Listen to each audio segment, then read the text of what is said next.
All right, so today we're going to be taking a deep dive into something that I've been wanting to understand better for a while now.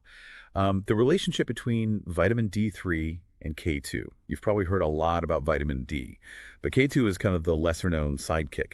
We're going to be looking at a YouTube video by Dr. Berg, DC. It's called The Unique Benefits of Using Vitamin D and K2 Combined. And he talked about something called the calcium paradox, where people can have bone loss, which we usually associate with low calcium, but they can also have calcium buildup in their arteries. How is that even possible? Yeah, that's what makes this pairing so interesting. It really highlights how we can't just look at nutrients in isolation. It's all about how they work together. In this case, vitamin D3 is excellent at increasing calcium absorption. In fact, it boosts it by about 20 Wait, times. 20 times? That's a huge jump. Doesn't that mean we could end up with too much calcium floating around in our bloodstream? What happens then? That's where vitamin K2 steps in to play a crucial role. Think of it this way. Vitamin D3 unlocks the calcium from your food, allowing your body to absorb it. And vitamin K2 acts as the traffic cop, making sure that calcium gets to the right places.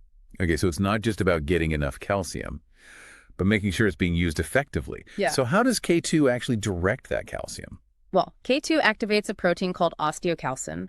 Osteocalcin is kind of like a magnet for calcium, drawing it into your bones and teeth, where you want it. Without enough K2, osteocalcin can't do its job properly. So K2 is essential for strong bones. That makes sense. Yeah. But what about this calcium buildup in the arteries? How does K2 help with that? There's another protein at play here called matrix GLA protein, or MGP. This one acts like a calcium scrubber, removing calcium from places where it shouldn't be, like your arteries, soft tissues, and even organs. So I'm getting this right. Without enough K2, even if we're taking calcium supplements, we might actually be increasing our risk of calcification in the wrong places. That's a key takeaway.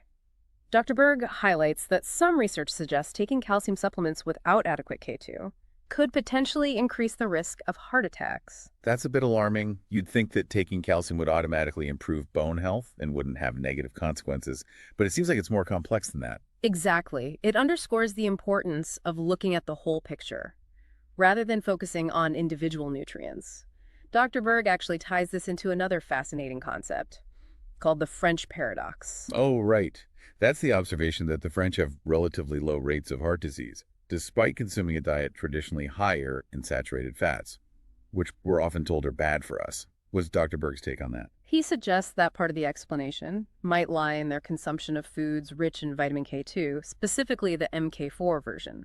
Think of those delicious French cheeses. They're a good source of MK4. So maybe it's not just about avoiding saturated fat altogether, but ensuring we have enough K2 to help our bodies process it properly. That's a really interesting point, and it gets us thinking about the different types of vitamin K2.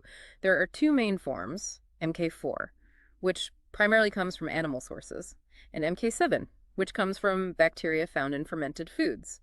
Let's break down those K2 sources then. For someone wanting to boost their MK4 intake, what food should they be focusing on? If you're looking to get more MK4 naturally, think grass-fed butter, ghee, cheeses, egg yolks, liver, and wild-caught salmon. That covered the animal sources pretty well. Yeah. What about MK7? Where do we find that?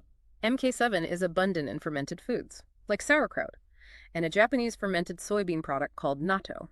It's interesting to consider the work of Weston Price in this context. I've heard of him. He was a dentist who traveled the world studying traditional diets, right? What does he have to do with K2? Price observed that traditional cultures who consumed a lot of K2, from foods like organ meats and fermented foods, had remarkably good dental health, strong bones, and even well-formed facial structure. It makes you wonder if our modern diets, which often lack these traditional K2-rich foods, could be contributing to some of the health challenges we face today.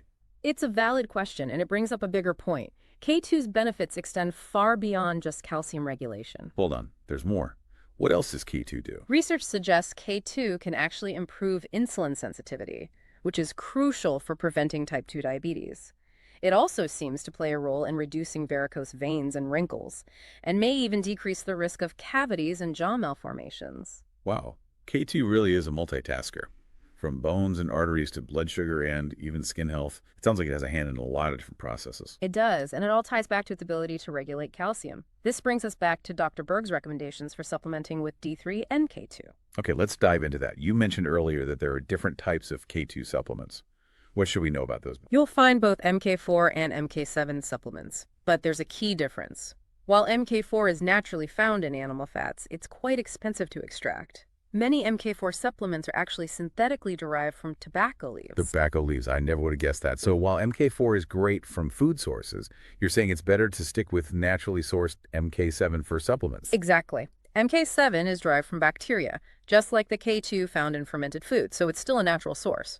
Plus, MK7 has a much longer shelf life than MK4 and remains active in your body for a longer period, making it more efficient for supplementation. Dr. Berg even points out that in some countries like Canada, the allowable dosage of MK4 in supplements is quite low, so you might not even be getting the amount you need. So MK7 it is. Now, what about that ratio for supplementing with D3 and K2? What does Dr. Berg recommend? He suggests a simple guideline. For every 10,000 IUs of vitamin D3, you should take 100 micrograms of vitamin K2, specifically the MK7 version. Remember, we're talking micrograms here, not milligrams. Yeah, got it. So if I'm taking 5,000 IUs of D3, I'd only need 50 micrograms of K2. Exactly. It's a straightforward ratio to follow, and it ensures you're getting the right balance of these two important nutrients. You know what's really striking me is how interconnected everything is. We started with the calcium paradox, then the French paradox, and now we're seeing how K2 plays a role in everything from bone health to heart health, insulin sensitivity, and even skin health. It really highlights how seemingly unrelated health issues can be linked by something as fundamental as ensuring you have enough of a specific nutrient. It makes you think about how much we still have to learn about nutrient interactions and how they impact our overall well-being. It certainly does. It's not just about popping isolated vitamins. It's about understanding how they work together to support our bodies.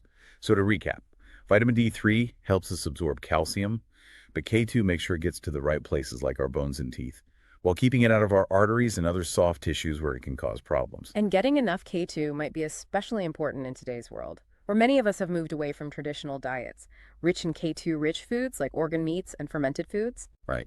So definitely food for thought. I'm starting to see how increasing our K2 intake could be a missing piece in optimizing our health, especially considering all the potential benefits Dr. Berg highlighted. Yeah, it makes you wonder how many people are walking around with a K2 deficiency and don't even know it. It's definitely possible, especially given how common it is for modern diets to lack those key K2-rich foods. The good news is that becoming more aware of this is a step in the right direction. Well, that's true. Even just knowing about this connection between D3 and K2 makes me want to take a closer look at my own diet and maybe consider supplementation. It's a smart move. Understanding how these nutrients work together empowers us to make informed choices about our health. I'm also curious about something you touched on earlier. How exactly K2 activates those proteins, osteocalcin and MGP? What's the mechanism there? That's getting into the really fascinating biochemistry. Essentially, K2 is a cofactor for enzymes that modify those proteins. It's like adding a missing piece that allows those enzymes to function correctly. Without K2, those proteins can't do their jobs effectively. So it's not just that K2 sends those proteins out on their missions, it's actually involved in their construction, making sure they're built properly so they can carry out their calcium regulating functions. Precisely. It's a very precise and intricate process. And it highlights how even seemingly small deficiencies can have a ripple effect throughout the body. This has been incredibly insightful. I feel like I've gone from knowing very little about K2 to understanding why it's so crucial for our health. It's always exciting to see those aha moments. And remember, this is just the tip of the iceberg. There's always more to learn and explore. Dr. Berg goes into even greater depth in his video, which I highly recommend checking out. We'll definitely include a link to that in the show notes. For anyone who wants to dive even deeper, I'm already thinking about how I can incorporate more K2-rich foods into my diet. Experimenting in the kitchen can be a fun way to put this knowledge into action. Maybe try a new fermented food or explore some grass-fed dairy options. Great ideas. Well, I think we've successfully unpacked the dynamic duo of D3 and K2. We've debunked some myths, uncovered surprising connections, and hopefully sparked a new appreciation for this often overlooked nutrient. And remember, the journey of knowledge doesn't end here. Keep asking questions, stay curious, and most importantly, take ownership of your health. Beautifully said. Thanks for joining us on this deep dive. Until next time, stay curious and keep those brains buzzing.